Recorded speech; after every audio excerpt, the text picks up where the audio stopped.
Good morning my dear student. आज हम states of matter के बारे में बात करेंगे। इसकी कुछ प्रॉब्लम्स रखी है मैंने आपके लिए, और इसमें क्वेश्चन नंबर जो 1 है वो क्या है उसको देखेंगे एक बार।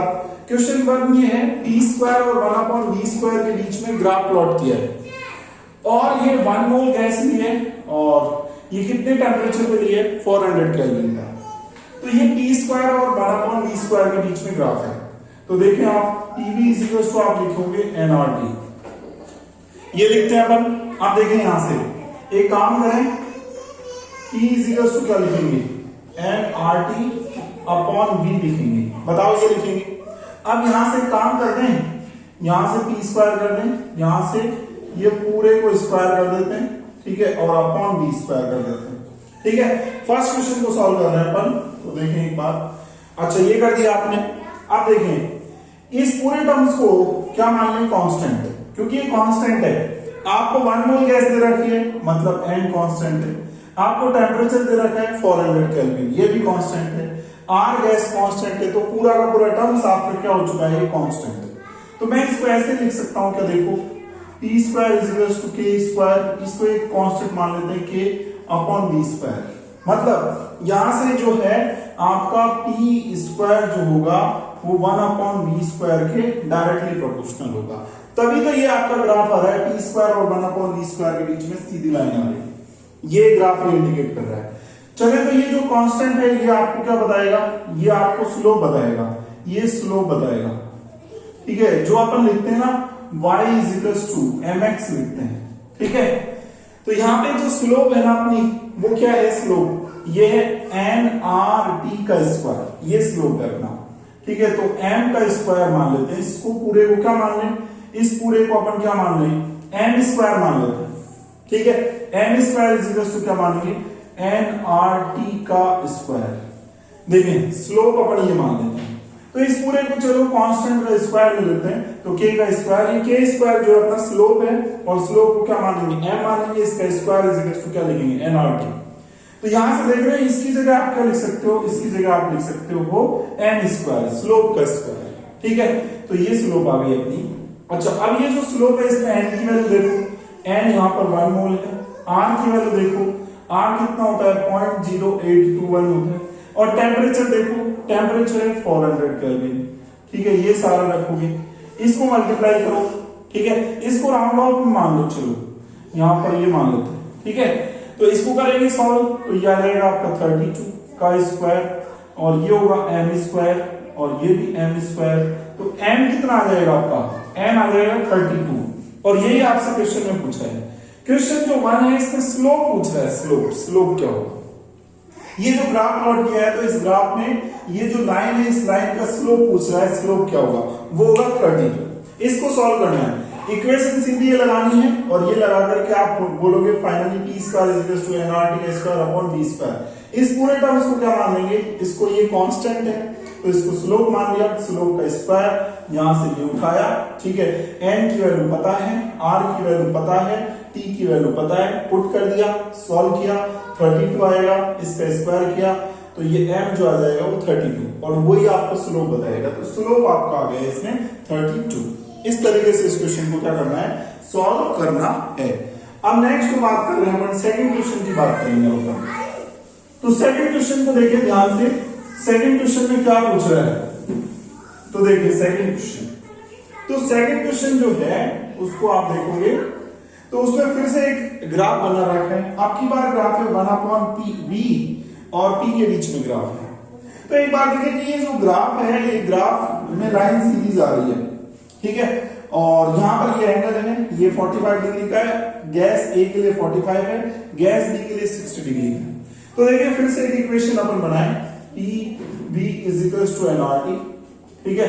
अब देखें अपन को वैसे इक्वेशन बनानी है, 1/v और p के बीच में जो इक्वेशन बन सकती है वो क्या बन सकती है, ठीक है। कि जो उसमें आप देखोगे कि n कांस्टेंट है, r कांस्टेंट है, ठीक है। n कांस्टेंट है, r कांस्टेंट है, और ये पर्टिकुलर टेम्परेचर पे लिया है, एक T टेम्परेचर पर, एट कांस्टेंट टेम्परेचर।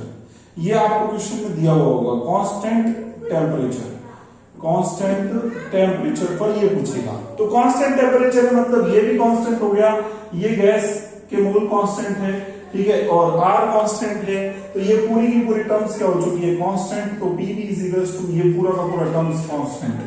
अगर ये कांस्टेंट हो गया तो आप क्या बोलोगे यहां से, पी और इज इक्वल्स टू कांस्टेंट को के मान लेंगे और ये भी मान लेंगे, ठीक है। अब देखो ये जो कांस्टेंट है ये आपको क्या बताएगा, ये आपको स्लोप बताएगा, ठीक है, स्लोप बताएगा। और ये इसको आप रिलेट कर सकते हो P प्रोपोर्शनल 1/V। तो 1/V और P के बीच में जो ग्राफ आएगा वो कैसा आएगा, सीधा आएगा, जो आएगा, ठीक है। तो यहाँ पे जो स्लोप आ रहा है, ये स्लोप जो आएगा आपको, ये आपको किसकी वैल्यू देगा, ये जो स्लोप होगा, ये स्लोप आपको इसको लिख सकते हो क्या, इसको m लिख सकते हो, इसको क्या लिख सकते हो, m। स्लोप को m मानते हैं अपन, और m जो होता है इसको इक्वल लिख सकते हैं tan थीटा के, m को इक्वल लिख सकते हैं tan थीटा के। और ये कांस्टेंट है, कांस्टेंट की जगह आप ये भी लिख सकते हो, nRT लिख सकते हो, ठीक है। और आप ये भी लिख सकते हो यहाँ पे tan theta is equals to क्या लिख सकते हो, nRT, ये लिख सकते हो। देखो ये जो कांस्टेंट बना है ना आपका कांस्टेंट, ये किसकी और कौन कांस्टेंट बना है, यहाँ पे nRT, ये तीनों कांस्टेंट बने, इनकी जगह अपन ने एक नया कांस्टेंट लिया है और उस कांस्टेंट को क्या मान सकते हो, स्लोप m मान सकते हो, और m को किसके इक्वल लिख सकते हो, tan थीटा के इक्वल लिख सकते हो। स्लोप जो होता है वो m होता है, और m जो स्लोप जो निकाला जाता है वो tan थीटा की हेल्प से निकाला जाता है। तो tan थीटा जो होता है उसको इक्वल लिख सकते हो nRT के, nRT के आप इक्वल लिख सकते हो, tan थीटा को nRT के इक्वल लिख सकते हो, क्योंकि tan थीटा जो है वो m के इक्वल है। m किसके इक्वल लिखोगे, स्लोप के इक्वल लिखोगे, तो आप यहां से स्लोप क्या लिखोगे, स्लोप एक कांस्टेंट है, कांस्टेंट की जगह nRT, तो tan theta is equal to nRT हो जाएगा। तो यहां से आप ये लिखोगे, ये इक्वेशन आपने लिखी, tan theta is equal to nRT, इसको इक्वेशन 1 दे देंगे। अब क्या करोगे, अब A गैस के लिए आप निकालोगे, तो A गैस के लिए थीटा चेक करो, A गैस के लिए थीटा है 45, तो आप लिखोगे tan 45 degree is equal to Na, A gas का मोल, इनटू में क्या लिखेंगे, R लिखेंगे और इनटू में T लिखेंगे, ठीक है। ये A गैस के लिए ये बात बोलेंगे अपन। तो A गैस के लिए जो tan थीटा लिखेंगे वो क्या लिखेंगे, NaRT। ऐसे ही B गैस के लिए लिखेंगे, पहले इसको सॉल्व कर लें, यहां से tan थीटा की वैल्यू 1 होती है, और Na और इनटू में क्या लिखेंगे, RT लिखेंगे, और Na इज इक्वल टू क्या आ जाएगा, 1/RT। तो ये तो A गैस के मोल आ गए, तो A गैस के मोल निकालने थे अपन को, ठीक है। ऐसे B गैस के मोल चाहिए, तो B गैस के लिए भी ऐसे लिख दो। B गैस के लिए क्या लिखोगे, B गैस के लिए लिखोगे tan 60 degree is equal to में क्या लिखोगे, देखिए B गैस के लिए ये angle tan 60 is equal to में क्या लिखेंगे, इज इक्वल टू में लिखेंगे NB into R into T लिख देंगे। तो यहां से NB इज इक्वल टू क्या लिखेंगे अपन, tan 60 डिग्री की वैल्यू कितनी होती है, √3, तो ये लिख देंगे √3/RT। ये किस गैस के आ जाएंगे मोल, ये B गैस के मोल आएंगे, और ये किस गैस के आएंगे, ये A गैस के मोल आ जाएंगे। R की वैल्यू रखेंगे, T की वैल्यू रखेंगे। अगर आपको पर्टिकुलर टेम्परेचर दे रखा होगा, कांस्टेंट टेम्परेचर, तो वो T की वैल्यू रख दो, R की वैल्यू रख दो, सॉल्व कर लेंगे, आ जाएंगे। ऐसे इसको सॉल्व करेंगे, आ जाएंगे। तो ऐसे क्वेश्चन 2 को क्या करना है, आपको सॉल्व करना है, ठीक है। अब क्वेश्चन 3 की बारी है, तो देखिए क्वेश्चन 3 को कैसे सॉल्व करेंगे। क्वेश्चन 3 को ध्यान से देखें आप, क्वेश्चन 3 में क्या दे रखा है, क्वेश्चन 3 को एक बार समझे आप। यहां पर एक कंटेनर दे रखा है, कंटेनर में 10 लीटर इधर गैस भरी हुई है, ये 10 लीटर कैपेसिटी का है, इधर 40 लीटर कैपेसिटी का है, 300 केल्विन इधर ले रखा है, यहाँ पे 1 मोल गैस ली है यहाँ पर स्टार्टिंग में। अब 1 मोल जो गैस ली है वो यहां से देखो, यहाँ पर एक नोजल लगा हुआ है, नोजल लगा हुआ, नोजल को ओपन कर दिया, तो ओपन करके गैस जो है इसमें मूव करेगी, इसमें मूव करेगी, तो 1 मोल जो गैस है, 1 मोल गैस का 1 - x इसमें रह जाएगा और x पार्ट इसमें मूव कर जाएगा, अगर गैस यहां से मूव करेगी तो, ठीक है। और इसके अंदर देखेंगे, इसके अंदर वॉल्यूम 40 लीटर है, टेम्परेचर क्या है, 300 है। तो यहां पे आपको मोल कैलकुलेट करना है, प्रेशर कैलकुलेट करना है बिफोर हीटिंग। इसको हीट भी करेंगे बाद में, इस कंटेनर को हीट किया जाएगा, ठीक है। तो बिफोर हीटिंग मोल और प्रेशर कैलकुलेट करना है, यहां का मोल और प्रेशर कितना होगा, और आफ्टर हीटिंग जो है वो कितना मोल और प्रेशर होगा वो कैलकुलेट करना है।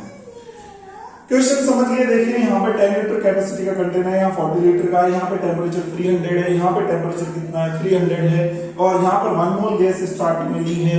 1 मोल गैस में से कुछ मोल गैस इधर गैस जाएगी, मान लेते हैं वो x जा रही है, तो यहाँ पर कितनी रह जाएगी 1 माइनस एक्स।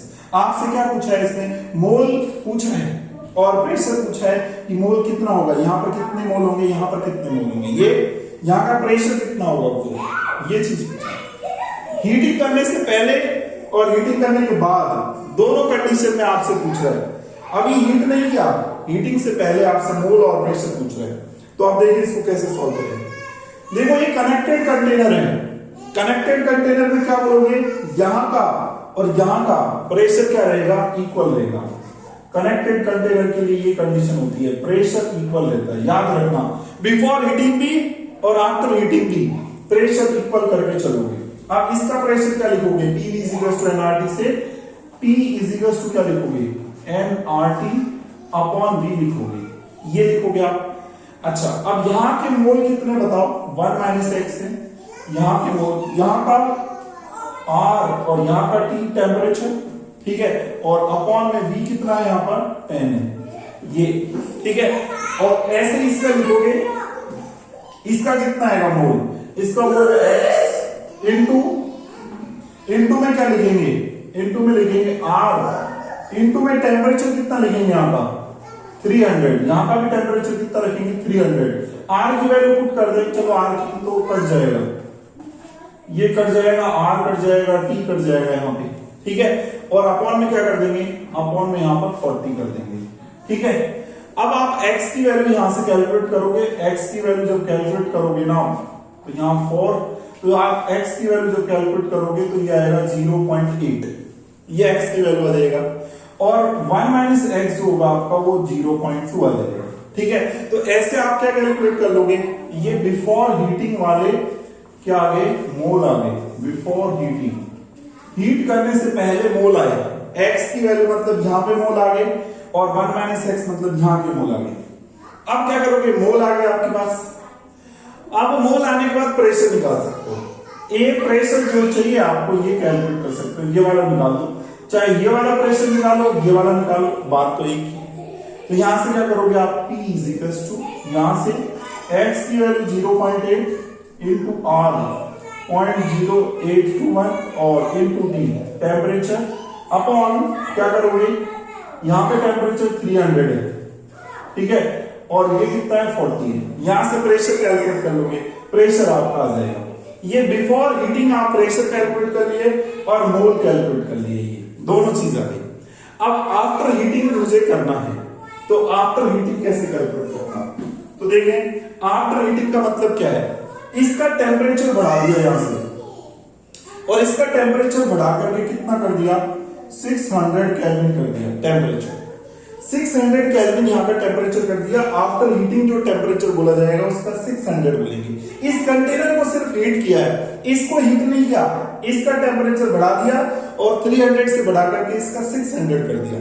तो आप करो, देखो आफ्टर हीटिंग में क्या बोलेंगे, आफ्टर हीटिंग जो आप करोगे तो वो इस तरीके से करोगे, देखो आफ्टर हीटिंग, तो यहां पर बोलोगे आफ्टर हीटिंग, यहां पर बोलेंगे, देखिए यहां का टेम्परेचर तो उतना ही है, यहां का टेम्परेचर बढ़ चुका है, 300 से 600 हो चुका है, लेकिन प्रेशर कनेक्टेड कंटेनर में क्या रहता है, दोनों साइड इक्वल रहता है, इधर भी इधर, दोनों तरफ इक्वल रहता है। कनेक्टेड कंटेनर के लिए एक बात बोली जाती है कि यहां पर गैस तब तक मूव करती रहती है अगर इस नोजल को खोल दिया जाता है, जब तक हर एक कंटेनर के अंदर प्रेशर इक्वल नहीं हो जाए, जब तक गैस मूव करती रहती है। इसको लॉन्ग टाइम तक क्या होगा, खोल दिया जाएगा, इसको नोजल को खोलेगा और खोलने के बाद फिर गैस मूव करेगी, और गैस मूव करने के बाद एक कंडीशन आएगी कि यहाँ का प्रेशर और यहाँ का प्रेशर क्या होगा, इक्वल हो जाएगा। वो आपको क्वेश्चन में ये बात बोलेगा कि नोजल को ओपन कर दो, ओपन करने के बाद लॉन्ग टाइम तक इसको ऐसे ही रहने दो, इस क्वेश्चन में ये चीज देगा या मेंशन करेगा। तो मेंशन करेगा तो आप इसमें आप ये करोगे कि प्रेशर दोनों साइड फिर इक्वल कर दोगे। चलें, तो अब देखिए यहां दोनों साइड प्रेशर क्या कर दोगे, इक्वल करोगे, ठीक है। नोजल खोलने के बाद गैस मूव करेगी, गैस मूव करने के बाद एक कंडीशन पे दोनों साइड क्या हो जाएंगे, प्रेशर इक्वल हो जाएंगे, ठीक है, गैस मूव करने की वजह से। तो एक कंडीशन पे ये इक्वल हो जाएंगे। तो इस वजह से अपन प्रेशर को इक्वल करेंगे, चाहे वो बिफोर हीटिंग हो चाहे आफ्टर हीटिंग हो। ये बात आपको कनेक्टेड कंटेनर में याद रखनी है, सिर्फ कनेक्टेड कंटेनर के केस में। आप देखिए यहाँ पर प्रेशर कितना लिखेंगे, यहाँ पर तो वही है आपका PV = nRT से nRT अपॉन V, इससे आप प्रेशर लिखोगे। तो n कितना है यहाँ पर, n अब की बार 1 - x1 मान लेते हैं। हीटिंग पर मोल कुछ लगाएंगे तो वो मोल अब की बार x1 मान लेते हैं, पहले x माने थे अब की बार x1 मान लेते हैं। और इनटू में क्या लिखेंगे, R इनटू में टेम्परेचर कितना लिखेंगे यहाँ पे 300 अपॉन में क्या लिखेंगे V, वॉल्यूम कितना लिखेंगे यहाँ पे, वॉल्यूम लिखेंगे 10, ठीक है, इज इक्वल्स टू यहाँ पर कितना होगा x1 इंटू R इंटू यहाँ पर 600 लिखेंगे, अपॉन में V कितना लिखेंगे 40। अब यहां से सॉल्व कर लेंगे x1 की वैल्यू, और x1 की वैल्यू जब सॉल्व करोगे आप तो ऑलमोस्ट 0.67 मोल आएगी। x1 आ जाएगा आपके पास, तो 1 - x1 निकाल दोगे 0.33, ठीक है, ये आ जाएगा 1 - x1 आ जाएगा। चलिए, तो ऐसे x1 और 1 - x1 आप सॉल्व कर लोगे, ठीक है। ये x1 जो है आफ्टर हीटिंग मोल है, और ये भी आफ्टर हीटिंग मोल है। ये इस कंटेनर की मोल है, ये वाला x1 तो इस कंटेनर की मोल है, और 1 - x1 इस कंटेनर की मोल है, यहाँ जो गैस रहेगी उसकी मोल है। अब प्रेशर चाहिए, आफ्टर हीटिंग में प्रेशर कितना होगा, तो इसमें पुट कर दो आप, और इसमें पुट करेंगे तो प्रेशर क्या आएगा, x1 की वैल्यू 0.67 इंटू R की वैल्यू रख देंगे 0.0821 इंटू 600 अपॉन 40। अब इसको सॉल्व कर लेंगे, तो सॉल्व करने के बाद प्रेशर आ जाएगा। इस तरीके से आप प्रेशर निकाल लोगे बिफोर हीटिंग और आफ्टर हीटिंग, और मोल भी निकाल लोगे बिफोर हीटिंग और आफ्टर हीटिंग। इस तरीके से इस क्वेश्चन को क्या करना है, सॉल्व करना है। आई होप आपको ये समझ में आया होगा। अच्छे क्वेश्चंस रखे मैंने आपके लिए, 3 बेस्ट क्वेश्चंस। और अगर आपको ये वीडियो अच्छा लगा तो आप वीडियो को ज्यादा से ज्यादा लाइक कीजिए, शेयर कीजिए, और चैनल को सब्सक्राइब करना ना भूलें। Thank you so much.